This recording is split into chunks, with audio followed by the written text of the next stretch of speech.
Wise 4 Mask of the Sun is the fourth game of the Wise series. Parts 3, 4, and 5 were released on the Super Nintendo, but only Wise 3 was released in the United States. Wise 3's gameplay played like Zelda 2: The Adventure of Link for the Nintendo, as it also has an experience bar that levels up and makes you stronger in attacking and defense. I've seen some people say it's too hard in the beginning, but you have to know how to level up a few times before you continue throughout the first level. I rented this game, or borrowed it from a friend, I can't remember, and then never played it again. It's enjoyable, but you know what I remember most of this game? The music. After playing it through only once, I still remember the music over a decade later, so they must have done something right. The music loops every few minutes, but just listen to how infectious it is.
This game was fun, but I have to resist the urge to review this game, because I reviewed Japanese video games that never came over here, but now you can play them because someone has translated them for you. Yay! So on to the Japanese game Wise 4 Mask of the Sun. But first, backstory. Yay, knowledge! Wise 4 actually takes place before Wise 3. Confusing fun! If you want some history on the Wise saga as a whole, watch this in-depth review on www.RetrowareTV.com and watch episode 2. Wise 3 and 4 both have the same amazing cinematics.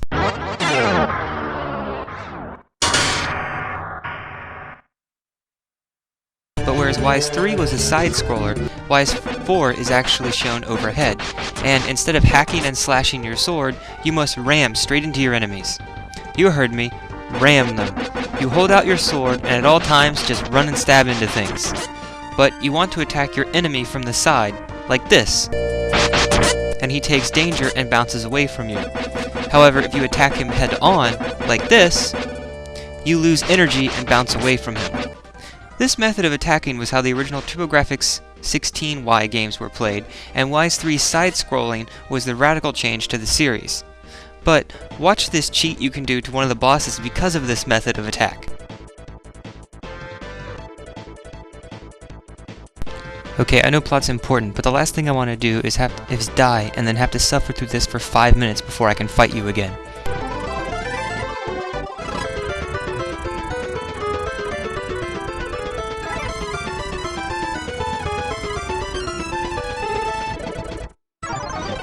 Just pound on the buttons as fast as possible by hitting up, right, down, left, and repeat.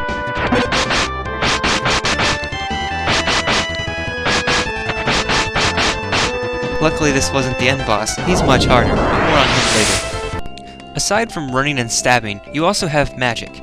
In Wise 3, the magic was very helpful against bosses and tough situations and increased your attack or defense for a limited time. However, Wise 4's magic system was pretty useless. This is the one part of the game where it falls short. I played most of the game without using any of the magic, or tried to attack with it, but never found it useful. The swords shoot fire and ice, but their ranged weapons are so weak you usually get hit while trying to use them. You will also level up the more enemies you defeat, getting more hit points and strength.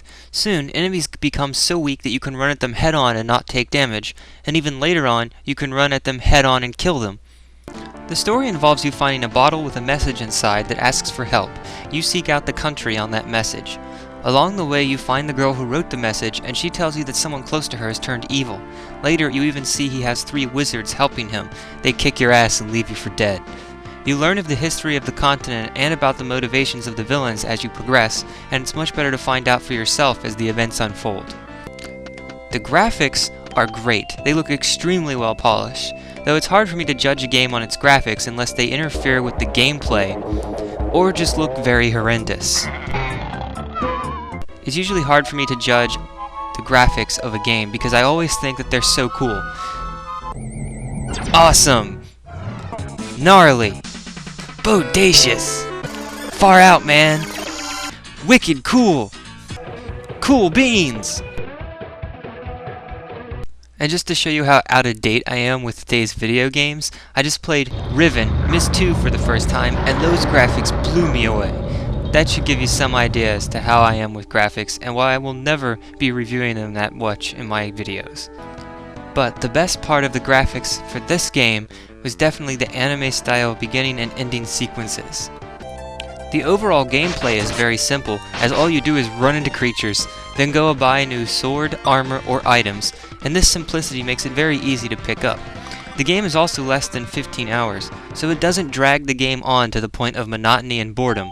You feel fulfilled after its ending, and aren't wanting it to end after a certain amount of time, as I find myself doing with most role-playing games, which will remain nameless. Now, I have to talk about the end boss. Before him is the guy you can cheat on, but of course his second form is actually a lot harder. However, the final battle is really annoying at first because you cannot hurt him. You have to run around until you realize an item you have can hurt him, but you can't use the item until you realize this. He then begins to fly, and you fight his second form by dodging his deadly feathers. Once you defeat him, some friends of yours that you've met throughout the game destroy his armor, and you fight his fourth form. He has the same attacks as his previous form, but now he also removes the floor, and all you have to do is screw up once or twice, and you die. It's that hard, but you can prevail with trial and error. I recommend this if you are a fan of action, role-playing games, or the combination of the two. It's simple to figure out, but also challenging. The story is good, the battles are unique, huge boss battles, and awesome anime-style graphics. Just pick it up. The game I played was translated by Aeon Genesis and can be downloaded at agtp.romhack.net. You can also download the patch at rpgclassics.com and zofer.net. And if you couldn't tell, you should pick up YS3 too for a completely different experience.